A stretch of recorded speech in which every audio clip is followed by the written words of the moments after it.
Erythropoietin ইনজেকশনটি নেই, এই বিষয়টি নিয়ে কি বলবেন? এরিথ্রোপয়েটিন যে ইনজেকশনটা, এটা যাদের ডায়ালাইসিস হয়, ক্রনিক কিডনি ডিজিজ পেশেন্ট, তাদের মধ্যে কিছু সংখ্যক রুগীর সেটা দরকার হয়, যাদের হিমোগ্লোবিন অত্যন্ত কম, বাদবাকিদের দরকার হয় না। কিন্তু কিছুদিন যাবৎ আমাদের এই এরিথ্রোপয়েটিন ইনজেকশন নেই। আমাদের খোয়াই হাসপাতালে না, শুধু সিএমও স্টোরেও নেই, আগরতলা এনএচএম এর স্টোরেও নেই, ডিএইচএস এর স্টোরেও নেই। তো আমরা আমাদের তরফ থেকে একবার না 3-4বার আমরা চিঠিপত্র এর মধ্যে পাঠিয়েছি। সিএমওর সাথে আমার কথা হয়েছে, সিএমও নিজেও উদ্যোগ নিয়ে চিঠিপত্র পাঠিয়েছে স্টেটে, কিন্তু এখনও সেটা আমাদের হাতে এসে পৌঁছয়নি। তবে প্রসেসে আছে, প্রকুরমেন্ট হয়ে যাবে।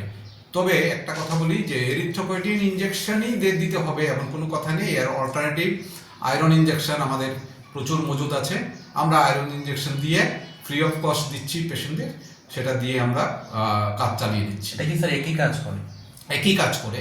হ্যাঁ, এরিথ্রোপয়েটিনটা গোড়া থেকে হিমোগ্লোবিনটাকে বাড়ায়, আর আয়রনটা মোটামুটি একটু রেডিমেড টাইপের আর কি, এইটুকু ডিফারেন্স। কিন্তু কাজ হয়ে যায় আমাদের যাদের হিমোগ্লোবিন কম থাকে, তাদেরকে আয়রন দিয়ে কাজ করানো। মোটামুটি কবে নাগাদ স্যার এটা অ্যাভেলেবল হতে পারে? সেটা আমি ঠিক বলতে পারবো না এই মুহূর্তে, তবে হচ্ছে, আমাদের প্রসেসে আছে এবং প্রকুরমেন্টের সমস্ত প্রসেস হচ্ছে শুনেছি স্টেট থেকে। হয়তো 1 সপ্তাহ বা 2 সপ্তাহের মধ্যে আমরা হাতে পেয়ে যাব, সেটা আশা করা যাচ্ছে। Thank you sir.